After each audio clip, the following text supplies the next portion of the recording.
तबाकत नसीरी में वर्णन है कि 1193 में कैसे बख्तियार खिलजी ने नालंदा विश्वविद्यालय को पूरी तरीके से ध्वस्त कर दिया था, नष्ट कर दिया था और वहां के 10,000 से ज्यादा आचार्य और विद्यार्थियों को जिंदा जला दिया था।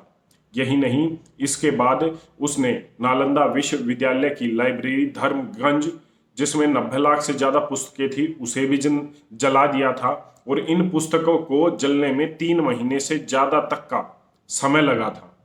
हालांकि क्या कारण था कि नालंदा विश्वविद्यालय को खिलजी ने जलाया, वो बड़ा ही अजीब था। इस पर मैं पहले वीडियो में बात कर चुका हूं, पिन कमेंट कर दूंगा, आप उस वीडियो को देख सकते हैं। इसके बाद नालंदा को जलाने के बाद बख्तियार खिलजी बंगाल के अंतिम सेन राजा लक्ष्मण सेन को हराकर सपने देखने लगता है कि वो असम को जीतकर तिब्बत पर भी अपना झंडा फहराएगा।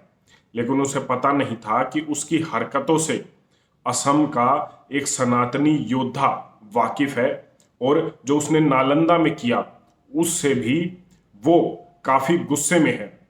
इसके बाद खिलजी असम की तरफ रुख तो कर लेता है, लेकिन वो सनातनी योद्धा खड़ा था उसके इस विजयदर रथ को रोकने के लिए और उसे सबक सिखाने के लिए। ये सनातनी योद्धा थे राजा पृथु।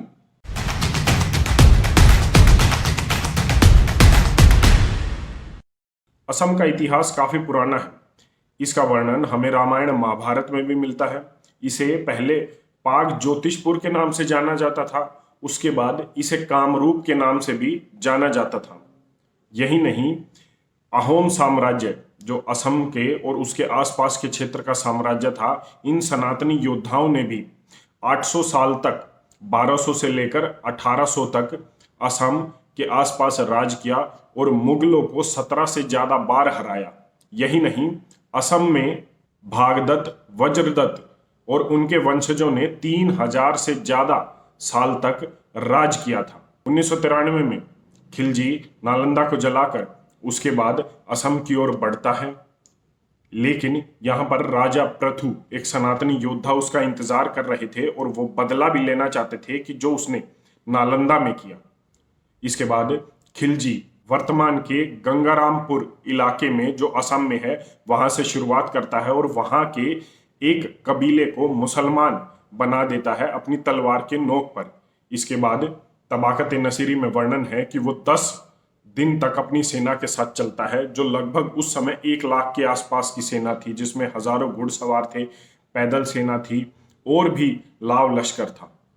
इसके बाद वो एक नदी पर पहुंचता है, उस नदी पर एक पुल बनाता है और उस पुल की सुरक्षा के लिए वो 2 सिपह सालार और कुछ सैनिक छोड़ देता है युद्ध नीति के तहत। इसके बाद वो आगे बढ़ जाता है और जो भी कबीले, जो भी गांव उसे मिलते हैं, वो उन्हें रौंदता हुआ आगे बढ़ चलता है।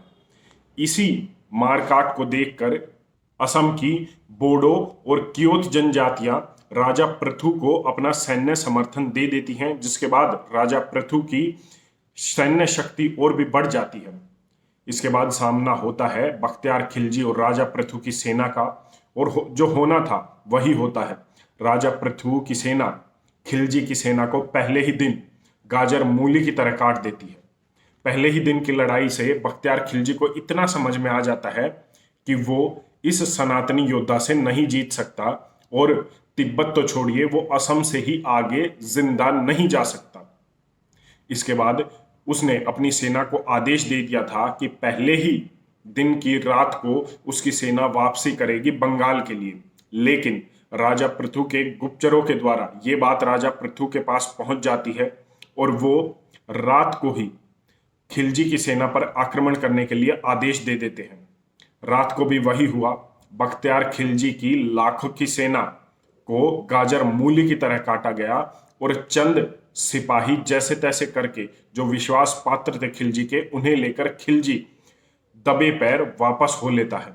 जैसे ही वो उस पुल के पास पहुंचता है जो उसने बनाया था, वो देखता है कि राजा पृथु ने युद्ध नीति का परिचय देते हुए उस पुल को भी तोड़ दिया था और उसके सिपह सालार और उसके सैनिकों को भी मार दिया था। इसके बाद उसे पता था कि राजा पृथु की सेना उसका पीछा कर रही है। वो जैसे तैसे करके उस नदी को पार कर लेता है और बच निकलता है। इसके बाद जो एक कबीला उसने मुसलमान जो है उसका धर्म परिवर्तन करवाया था, उन्हें मुसलमान बनाया था, वो कबीला उसकी मदद करता है और वो जैसे तैसे करके घायल अवस्था में बंगाल पहुंच जाता है।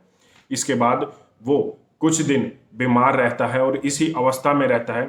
इसके बाद उसका एक सेनापति अली मर्दान उसकी हत्या कर देता है और बंगाल का शासक बन जाता है।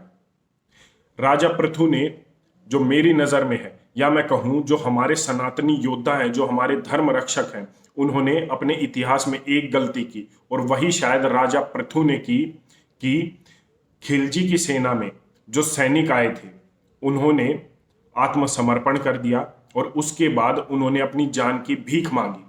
ठीक है, एक क्षत्रिय का धर्म होता है, राजा पृथु ने उन्हें माफ तो कर दिया, लेकिन वहीं पर रहने के लिए जगह भी दे दी। आज भी असम की जो गौड़ जनजाति है, इन्हें गोड़िये कहा जाता है क्योंकि ये उस समय बंगाल से आए थे और ये गोड़िये जनजाति के जो मुसलमान हैं वो तभी ये जो पहली लड़ाई थी राजा पृथु और खिलजी की, तभी वहां पर आकर बसे थे। इससे पहले असम में ये जो बसावट है वो कहीं भी इतिहास में देखने को नहीं मिलती। हम ये कह सकते हैं कि जो मुगलों की बसावट है वो असम में इसी लड़ाई के बाद हुई और जो शायद हमारे सनातनी योद्धा राजा पृथु की सबसे बड़ी गलती थी। आप इस पर अपनी क्या राय रखते हैं, एक बार कमेंट करके जरूर बताएं। धन्यवाद। जय हिंद।